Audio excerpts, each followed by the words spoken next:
1 फरवरी को इंडिया का union budget announce हुआ। New income tax act. पर सवाल ये है, क्या ये बजट आम आदमी के लिए है या फिर सिर्फ नंबर्स का game? Here, immunity from both penalty and prosecution will be available with a payment of fee of 1 lakh rupees. इस वीडियो में हम सिंपल लैंग्वेज में समझेंगे बजट होता क्या है, गवर्नमेंट ने बजट के लिए पैसा कहाँ से लिया और सबसे इम्पोर्टेंट हमारी जेब पर इसका क्या इम्पैक्ट पड़ेगा।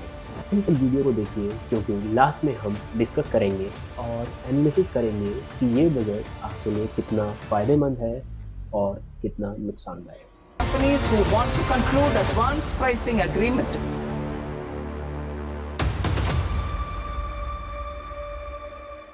बजट के बारे में जानने से पहले हम ये जानते हैं कि बजट होता क्या है। बजट को सिंपल शब्दों में अगर बोला जाए तो उसको हम कहते हैं 1 साल का फाइनेंशियल प्लान जो कि गवर्नमेंट करती है।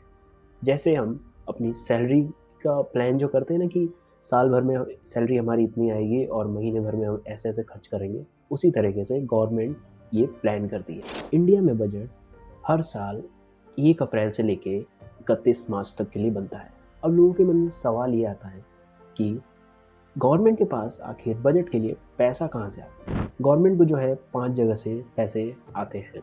सबसे पहला जो है वो है टैक्सेस में जैसे कि इनकम टैक्स, जीएसटी और कॉर्पोरेट टैक्सेस जो कि बड़ी बड़ी कंपनीज, प्राइवेट कंपनीज जो है वो गवर्नमेंट को पे करती है। दूसरा जो है गवर्नमेंट फाइनेंशियल इंस्टीट्यूशन से लोन लेती है जैसे कि वर्ल्ड बैंक से। तीसरा जो सोर्स ऑफ इनकम होता है गवर्नमेंट का वो होता है पब्लिक सेक्टर के प्रॉफिट्स जैसे कि LICs, SBIs, PC।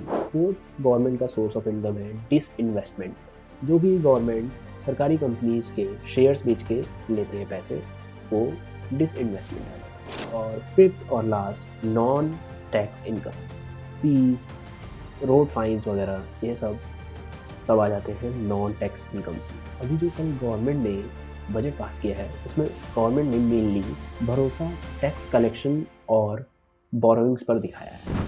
अब लोगों को एक और सवाल आता है कि आखिर ये गवर्नमेंट ने पैसा तो ले लिया लेकिन खर्च कहाँ किए। मिडिल क्लास लोगों का सबसे बड़ा सवाल इस बजट को लेकर ये है कि टैक्स कम हुआ या नहीं। इस बजट में मेनली 2 चीज़ों पर ध्यान दिया गया। टैक्स स्लैब्स को थोड़ा सिंप्लीफाई किया गया और या फिर रिबेट पर फोकस किया गया।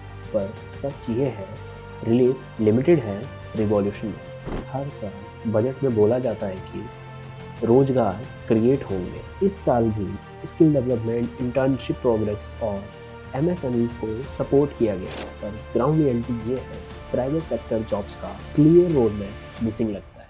लोगों का सबसे बड़ा दर्द पॉइंट अभी भी ये है महंगाई। इस साल बजट में निर्मला सीतारमण जी ने ये बात की कि लोगों को food subsidy, agriculture support, fuel पर डायरेक्ट रिलीफ नहीं मिलेगा। इसका मतलब महंगाई कम करना है या ज़्यादा, ये सब RBI के कंट्रोल में छोड़ दिया गया है। अब बात आती है कि फार्मर्स के लिए क्या किया इस बार। फार्मर्स के लिए भी निर्मला सीतारमण ने इस बार क्रेडिट सपोर्ट, क्रॉप इंश्योरेंस और रूरल इंफ्रास्ट्रक्चर जैसे कुछ पॉजिटिव स्टेप लिए हैं। पर इनकम डबलिंग जैसा बड़ा क्लेम अभी भी मिसिंग।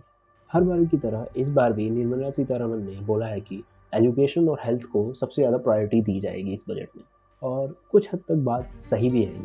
इस बजट में निर्मला सीतारमण ने डिजिटल एजुकेशन, AI और tech learning plus health care infra push पर बहुत सारा बजट एलोकेट किया है। The Indian design industry is expanding rapidly and yet there is a shortage of Indian designers.